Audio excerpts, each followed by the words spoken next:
Hi everyone, Charlene Ortiz here. Welcome to part 2 of my Fat Acceptance Body Positivity series, where I discuss my experience of working with people that have suffered from obesity and morbid obesity, and I talk about my thoughts on the movement and just basically to help people understand why I think it's a very dangerous movement. It's a movement that I do have very strong feelings about. And today I just wanted to share a couple more stories about people that I have worked with in the past and just some of the consequences that they suffered as a result of their poor lifestyle choices over the years. Just to help people understand, that obesity is not something to take lightly. It's certainly not something to be celebrated. And just this recent fat acceptance movement that has evolved, over recent years, really is a movement that is quite disturbing, and in the long term is going to cause a lot of damage, a lot of emotional and physical devastation to people that have decided to embrace it. So if you didn't get to see part 1, make sure you check that out. I talk a little bit more about myself, what have you. And I'll leave a link in the description below to part 1 of my series. So in this video, I'm going to talk about a friend of my husband's that I worked with several years ago, and just my experience with him and some of the things that he went through, as well as his family, just how deeply impacted his family was with some of the consequences that he suffered from being overweight. So this was a friend of my husband's that he worked with, and we actually were friends with the whole family. We were actually very close with this family. I was very close with his wife. His wife and I were good friends, and I actually trained her. I trained her 1 day a week, and she actually was someone that was pretty motivated to be healthy, take care of herself, and she was definitely very strong. And even though she was also, I guess you could consider her overweight, but certainly it wasn't significant. And even though she did have a little excess weight she wanted to lose, she was actually in phenomenal shape, and she was actually incredibly strong. And so she's definitely an example, and I've worked with a lot of people like this, that being skinny does not always mean that you're healthy, and being overweight does not always mean that you're not healthy, to a certain extent, of course. But she was definitely someone who was a perfect example of that. And she was, again, very motivated to take care of herself. She ate healthy, and she took her health, a lot more seriously than her husband did. Well, her husband was, I would say, maybe 50 pounds overweight. So definitely nothing extreme. And I say that in relation to people that I've worked with in the past that were super morbidly obese, like 300, 400, even 500 pounds. And so, compared to that population, I certainly would not consider it extreme. And the average American nowadays is probably about 40 pounds overweight. And so I guess he would be considered like normal overweight, like not somebody that if he was in public, people would look at him and be like, oh my gosh, look how big he is. Like, he definitely was not, that type of overweight. And so we used to, always try to encourage him to exercise, and that he needed to eat healthy, especially his wife, because she was really trying to make the effort to lose weight, and she really did try and make an effort to eat healthy and make good choices. And we used to joke around with him and be like, come on, we need to start working out. Well, let's start training together, let's start doing something. And he would pretty much just, make light of his weight and make light of our suggestions and be like, oh, well, I play softball 1 day a week or what have you. And I'd be like, that's great, that's great activity, but it's definitely not enough. So anyway, but it wasn't something that we were all like incredibly concerned about, where we feared for his life if he didn't lose weight. But it's certainly, because we cared about him, we all would have liked to see him live healthier and eat healthier and just have a healthier lifestyle overall. Well, one day, him and his wife were getting ready for a Christmas party. It was about 2 weeks before Christmas. And he was in the bathroom getting ready, and he had a massive stroke. He collapsed on the floor. His wife obviously went into complete panic, freaked out, called 911, said, I think my husband's having a heart attack or a stroke, or, she didn't know what was going on. Obviously, she was absolutely terrified. And the ambulance came and brought him to the hospital. We were notified shortly after he was brought to the hospital. I think it was his daughter. She either texted us or called us. I can't remember. We were on our way somewhere. And I think we were just going grocery shopping or something like that. Nothing that was really important. And as soon as we got the phone call that he was in the hospital, we turned around, went right to the hospital, just to be there for the family and find out what was going on. Well, he definitely, the stroke was definitely very severe, quite massive, pretty much as bad as a stroke can get. And the night that he was brought into the hospital, the doctors weren't sure if he was going to make it through the night. And they were like, if he makes it through the next, 24, 48 hours, that's a good thing. But, the next 24 to 48 hours are crucial to see how he's going to recover and come out of this. And when he is finally conscious, we don't know what kind of state he'll be. Like, we don't know how bad the damage really will be until he actually wakes up and we can see how well he can function. And so it was definitely, a very, very tense couple days, very, very traumatic, for his family. And so he made it through, and he was in intensive care. I believe he was there for a few weeks. I can't remember the exact time frames for each level of treatment that he was in, but I know that between the time that he had the stroke, which was in December, to when he came home in April, so it was about 4 months that he was, in some sort of treatment. So I believe he was in intensive care for several weeks. And then he was finally transferred to a hospital room, and he was now, conscious and could somewhat communicate. And so basically he had lost his ability to control the right side of his body, and he had lost his ability to speak.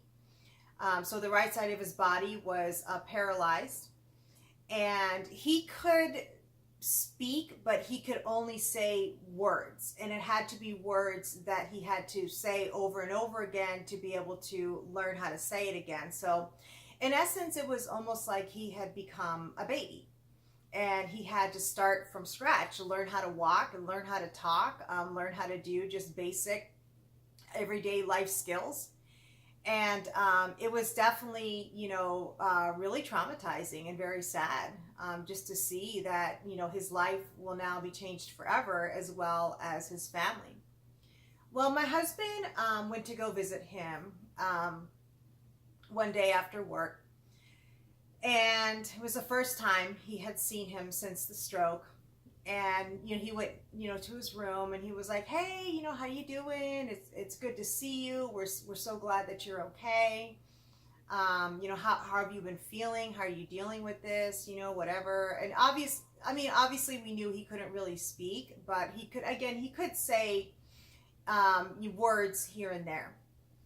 Well, anyway, my husband said that when he asked him how he was doing, his friend and I don't want to say his name because I know that there could be friends and family members that are watching this right now, and just for their own privacy, I don't want to say his name. So anyway, his friend looked at my husband, and he just shook his head and said, stupid, stupid, stupid, stupid, stupid, stupid, stupid, stupid, stupid, stupid, stupid, stupid, stupid, stupid.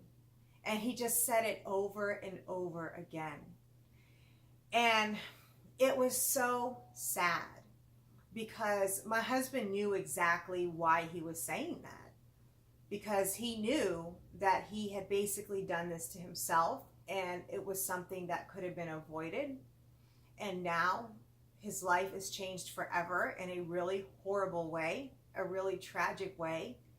And who knows how long it's going to take for him to recover, and if he'll ever completely recover. But I mean, now it's too late. It's too late. He has to deal with the consequences, and so do his loved ones. So it was definitely a really intense moment for my husband, and definitely made a pretty big impact on him, because he was like, wow, that's crazy, just how quickly your life can change like that. Well, anyway, after that, he did go to occupational therapy, physical therapy, and again, I don't remember how long he was in each, segment of his treatment, but so he came home in April, and he continued to work with an occupational physical therapist for like a year. He was in a wheelchair for a long time. He couldn't walk. And in the beginning, when he first came home, it was very, very difficult for his family. He was angry. He was bitter. He was demanding. He would yell at them. And I remember, he'd be, all he did literally was sit on this recliner that he had and watch TV all day. That's all he did. And then when his wife would come home, he would start demanding stuff from her after she had been at work for a full day and exhausted. And it was just, at that time, it was such a horrible existence for her. And so after about a year, I started working with him. He was cleared to start working with me, but he still, continued to work with his occupational physical therapist, and I worked in conjunction with them. And so, again, in the beginning, it was very difficult. He was very stubborn. He was very resistant, to a lot of the exercises and the activity I was trying to get him to start doing. But eventually, he did start to submit to it. He did start to, try to get more motivated to push himself. And my husband did have to sit him down and have a really tough talk with him and tell him, look, you really need to take responsibility for your recovery, and your behavior is just unacceptable. Your family is depending on you. They love you. So he did have to have a really tough talk with him at one time. And it really did help, because after that, I did see significant changes in just his willingness to get better and to work hard during our training sessions. But again, it was still an incredibly tragic and trying time for his family, especially his wife, because when he had the stroke, he was only 46 years old and his wife was 44. And I'm only 43, and I absolutely cannot imagine having to be a caretaker for my husband, probably for the rest of his life, or at least, for many, many years to come. I couldn't imagine having that burden on me. And, but that's basically, what her reality had now become. And I remember one day, because we worked across the street from each other, and for a while when I was in LA, I didn't have a car, and so sometimes she would pick me up after work if we had the same schedule, and she'd bring me home, and then I would train her afterwards. And so anyway, one time we were driving home, and we were just talking about, just how challenging it's been, and just the frustration she's been feeling. And she said, you know what, Charlene, this is going to sound horrible, but there are days when I get off work and I just want to keep driving and I don't want to come back, because just the responsibility and the burden on my shoulders is so overwhelming. And there are days where I feel like I don't know if I'm going to be able to do this. And I just felt so much compassion for her when she said that, because I was like, if I was in the same position, I would probably feel the same way. I definitely did not judge her for feeling like that. I think any normal, human being would have thoughts like that. And so it was just so devastating and sad to see the incredible impact this had on her and his whole family. Well, just to kind of make a long story short, it's been, I think it's been 6 or 7 years since he had the stroke, and he has improved. To my understanding, he has made significant progress. I worked with him for like a year and a half, And by the time I was done working with him, he was actually able to walk around his whole backyard in the pool area twice without a walker, without holding on to me, no assistance whatsoever. And it was just amazing. It was so inspiring just to see the progress he had made. And I was just so happy, that I was able to, to help him and achieve, a better quality of life, despite, the tragic damage that had been done, the intense damage that had been done to his body. And so I have heard from friends of the family, what have you, that he has, continued to make progress, and that's just wonderful with his physical abilities, with his speech, his cognitive skills. Like, he's definitely made incredible progress, and I'm just so happy to hear that. But the reality is, he's never going to be the same. He's never going to be who he was before he had the stroke. He'll probably never work again. He'll probably never be completely independent. He'll never be able to live on his own should, something happen and his wife leave or what have you. Like, he'll never be in a position where he'll be able to take care of himself. And even though he's made that progress, he's done permanent damage that he'll never be able to fix. So the next story is actually about his mom. His mom was actually morbidly obese, and she was someone that has struggled with her weight her whole life. And she lived with them. She lived with the family, and she was in her 60s. And she was a sweet woman. She was very sweet, but because of her weight and because of her poor choices, the fact that she had never been active her whole life, she'd always been obese, she had a myriad of different health problems and some pretty severe health problems. She had to use a walker. She had to use a respirator, oxygen, or just the oxygen tank. And she basically just had no quality of life. And if she didn't live with her son and his family, she would be alone and, pretty much have absolutely no life whatsoever. But because she lived with them, they were a very active family. There was always people coming over and stuff going on. So, luckily she was able to enjoy that with the family and, have something of a life in that sense. But I just remember, because we spent a lot, we even stayed with them for a little while when we were having some issues with our housing. And basically her life was, she would sit at the dining room table and play solitaire on the computer, or she would be in her bedroom watching daytime TV. And she knew the schedule for every single talk show, program, whatever. And that was her life. That was pretty much all she did.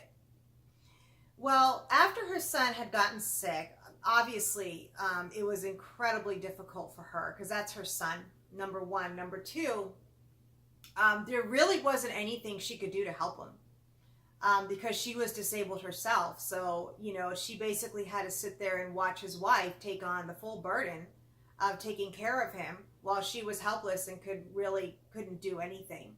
So that obviously, was very difficult and devastating, for her to face that fact.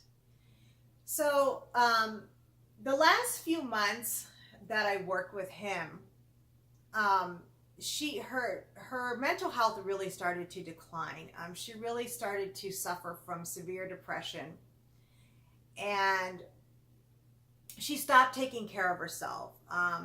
Particularly her personal hygiene. She stopped bathing regularly, and there would even be weeks at a time where she wouldn't take a bath. And his wife would even tell her, I'll help you, even though, she had the burden of taking care of her son and a full-time job and taking care of the home and everything else that comes with that. She was still willing to help her, even help her, take care of herself and help her bathe, whatever. And she just, was so unmotivated, and was completely paralyzed, in her depression. And so she eventually became septic, and she had to be rushed to the hospital. And she had become septic before, so and they would, treat her, give her antibiotics, what have you, and she would heal and get better, and then she would come home. So we were expecting that she would probably be home, again in a few days or what have you. So about a week went by, and she still was in the hospital. We were all wondering, at least I was wondering, like, when is she gonna be back? What's going on? Well, unfortunately, she had a lot of other complications, and her kidneys, she actually went into kidney failure as well. And so basically, her doctors told her she was now going to have to be on dialysis for the rest of her life. And she was also going to have to increase her intake of medication by double of what she was already taking. I think she was already on like 15 different medications at that time. And she was going to have to, start taking a lot more. And she had decided that she didn't want to live that way. And a lot of medications she was taking she needed them to keep her alive. And I don't know specifically what they were, because I never actually worked with her. She did have a physical therapist that would come sometimes, but he was just kind of someone for her to talk to.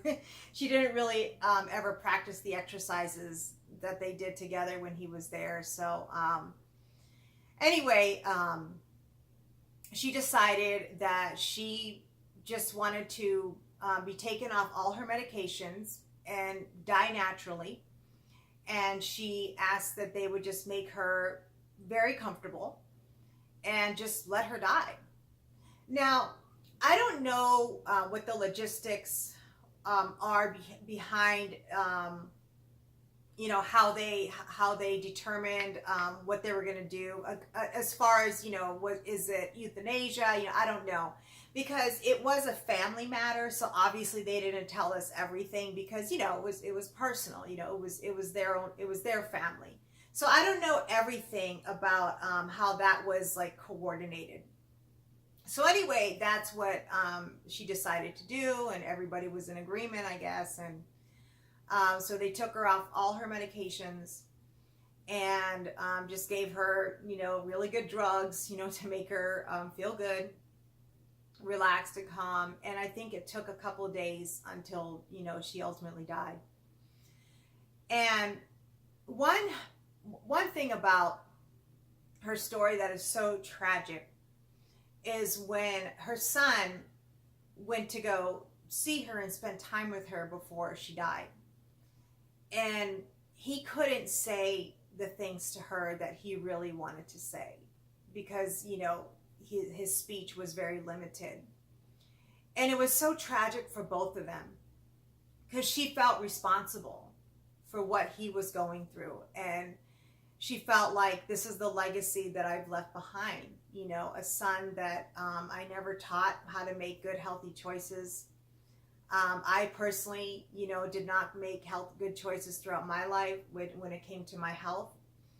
And, now my son has to watch me die at a young age. I think she was only 69. And here is my son, now severely disabled because of his poor choices. And so there was just a lot of emotions, a lot of guilt. And it was, it was so sad. It was so devastating. It was so tragic. Just the whole situation between him and her was so tragic. And obviously, the saddest thing is that it all could have been avoided. He could be living a very full, functional life, still working. And he had a good job. He made a very good income at that time. And his mom could be alive and well, and, still able to live for many, many more years. Because I think about, my mom. Like, my mom, I think she's 75 now, and she is in phenomenal shape. I mean, that woman blows me away of what she's capable of, because she's taken really great care of herself over the years. And one thing I'll always be so grateful to my mom for is teaching me and my sister a healthy living and how to make healthy choices when we were young. And we never had junk food in the house. We rarely ever got pizza or fast food. She always came home and cooked a fresh, healthy meal from scratch. And she cleaned houses. That's how she supported us. And she would clean houses for 8 to 10 hours a day and then come home and make a fresh meal healthy meal from scratch for me and my sister. And that's one thing I know at that time I did not appreciate it nearly as much as I should have. But I'm so grateful to her that she taught us, to make good choices when it comes to our health and our fitness. And because of that, my sister and I have never struggled with our weight.